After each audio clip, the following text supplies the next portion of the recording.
Bharatiya Janata party के उम्मीदवार की प्रचंड विजय पर प्रकाश डालने के लिए इस वक्त हमारे साथ जुड़े हुए हैं। भारतीय जनता पार्टी की इस जीत के लखनऊ उन्नाव क्षेत्र में क्या मायने हैं, शैलेश?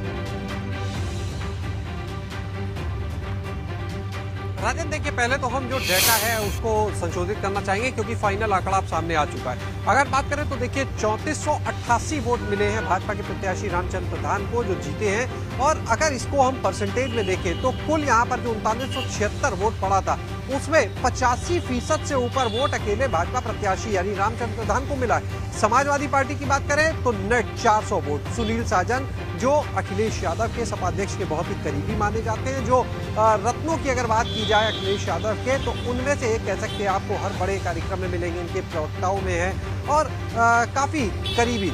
और उनके अगर वोट की बात की जाए तो 400 वोट उनको मिला। इसके अलावा 88 वोट जो था वो अवैध घोषित हुआ, यानी कुल मिलाकर 85% से ऊपर वोट अकेले भाजपा प्रत्याशी को मिला है। और जो उम्मीद देखिए लखनऊ की अगर हम बात करते हैं तो लखनऊ में ऐसी उम्मीद की भी जा रही थी। उसके पीछे वजह है जो वोटर इसमें था। आप विधायकों की संख्या ले लीजिए, यहाँ पर आप जो बीटीसी सदस्य हैं, प्रधान हैं, उनकी संख्या को आप ले सकते हैं। इसके बाद आप अगर सांसद की बात करते हैं तो सांसद, हालांकि यहाँ पर रक्षा मंत्री राजनाथ सिंह जो हैं वो नहीं आए थे, लेकिन कौशल किशोर जो मोहनलालगंज के सांसद है वो आए थे।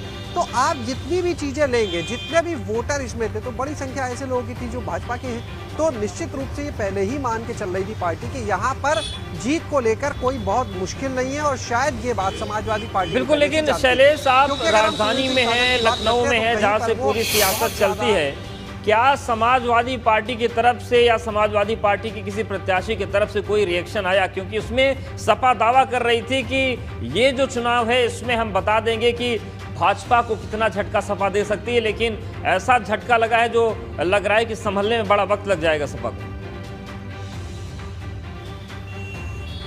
बिल्कुल, निश्चित रूप से बहुत ज्यादा बड़ा झटका है। आप ये देखिए 36 सीटों में एक भी सपा को नहीं मिलगी, बल्कि जनसत्ता दल को मिल जाती है, 2 निर्दलीय जीत जाते हैं। लेकिन सपा को, जो इतनी बड़ी पार्टी है, उसको एक सीट नहीं मिली 36 में से।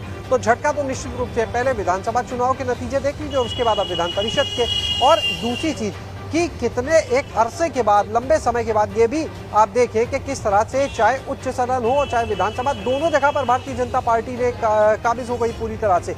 तो जो एक विधान परिषद में बहुमत लेकर सपा चल रही थी, अब उससे ही बाहर हो गई। यानी यहाँ पर भी अब भाजपा का कब्जा हो गया है। भाजपा ही यहाँ पर अपने बहुमत के साथ पूरी तरह से परिषद में भी दिख रही है। अब अगर बात करते हैं रिएक्शन की, तो हालत ये है कि फिलहाल सपा के रिएक्शन को छोड़िए, जो सपा के प्रत्याशी सुनील सिंह साजन है, हमने उनसे कई बार बात करने का प्रयास किया, लेकिन जब से नतीजे आए हैं वो लगातार हम उनका नंबर भी बात करने की कोशिश करें, प्रयास करें, लेकिन कोई बात नहीं हो रही है। किसी तरह से वो किसी से कोई वार्ता नहीं कर रहे हैं। यानी कुल मिलाकर शायद इस हार को लेकर कोई जवाब नहीं है, क्योंकि जब चुनाव के नतीजे आते हैं तो जो भी दल चाहे हारा हो चाहे कोई, वो अपनी एक प्रतिक्रिया देता है, वो वजह बताता है कि आखिर कहाँ पे समस्या हो गई, कहाँ गड़बड़ हो गई, कम से कम आरोप तो लगा ही देता है। लेकिन इस बार की हार में अगर हम देखें तो आरोप तक लगाने के लिए लोग सामने नहीं आ रहे। यानी ऐसा लगता है कि कहीं ना कहीं वो ये पहले से मानकर बैठे हुए थे। और दूसरी चीज, उन्हें भी ये लगता है कहीं ना कहीं कि इस समय अब आरोप लगाने से कोई फायदा नहीं होगा। अब जरूरत होगी आत्ममंथन की, अब जरूरत होगी कि किस तरह से संगठन को मजबूत किया जाए। ये जरूरत होगी, देखना होगा कि जो टिकट बांटे जाते हैं वो जिन लोगों को दिए जाते हैं उनके ऊपर मंथन किया जाए। यानी सिर्फ आरोप लगाने से काम नहीं चलेगा, अब अपने पूरे स्ट्रक्चर को, पूरे संगठन को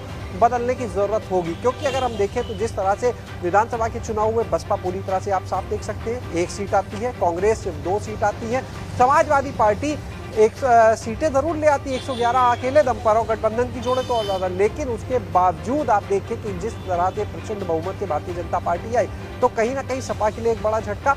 तो ये मंथन करने के लिए उनके लिए वक्त है कि आगे किस तरह से अब मैदान में रहना है, क्योंकि 2024 आ जाएगा। और भारतीय जनता पार्टी की अगर बात करें, अभी तो 24 की तैयारी शुरू हो चुकी है। बिल्कुल, 24 की तैयारी शुरू हो चुकी है। ऐसे में विपक्ष की रणनीतियों पर जाहिर तौर पर सवाल उठेंगे और लगातार अपडेट्स तो हम दे रहे हैं। शुक्रिया आपका शैलेश, जानकारी के लिए।